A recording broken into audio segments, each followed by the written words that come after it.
So there's something very unique about the strategy behind designing a life insurance policy. So for example, let's pretend we've got an individual who's a business owner and they've learned that funding 50 grand a year into their SEP IRA is continuing to dump money on that one side where the government completely owns all the tax rates and all the terms, and they don't want to build that anymore. They're wanting to redirect that $50,000 into an insurance contract in order to balance that out. So here's where the particular strategy comes in, and we have to be aware of what happened in 1998 with TAMRA, the Technical and Miscellaneous Revenue Act. You see, prior to 1988, you used to be able to put as much cash as you wanted as a single premium, so a one-time dump of money into an insurance policy, and you could get all those 19 benefits that I've explained before. So here's what would happen. This is certainly what the Kennedys did. Grandpa would die, leave you $250,000 of tax-free money. You could take that and you would do a one-time premium payment into your insurance policy, and you'd have some life insurance attached to it, and you'd get all those 19 benefits in perpetuity, so that money was never legally able at any point in time to be taxed. So what TAMRA did is it changed that rule. All they did was change how you get the money in. So today, if you do a single premium into a life insurance, it's called a MEC, a modified endowment contract, and all that money is taxable just like an IRA. So we want to avoid that. So here's how we dance around this. For this example of the individual with the 50 grand funding his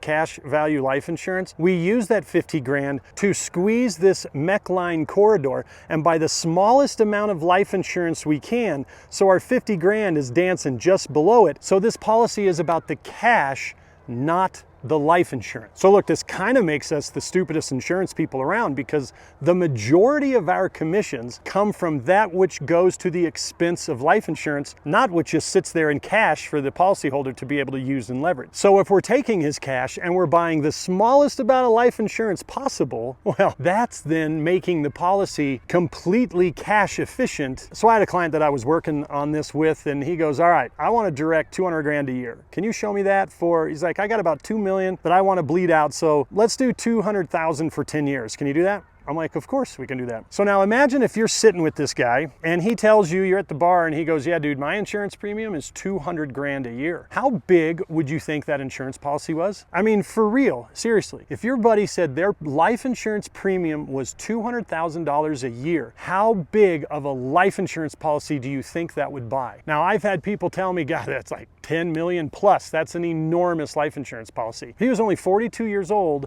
and it bought him just over $4 million. That's it, just over 4 million. Many of you have 4 million or more just in some term insurance, and maybe some smaller policies you have. This guy spending $200,000 a year has only $4 million in life insurance, because we maximize the 200,000 and we minimize the death benefit component to make it about his cash. Now, for those who like to talk about how crappy insurance is, they typically are demonstrating a policy to where that 200 grand, or in this other example, the 50 grand, is buying the most amount of life insurance it can and the least amount going to cash. So the cash growth sucks, but it did buy a really big life insurance policy for the guy. And hey, that's a strategy too.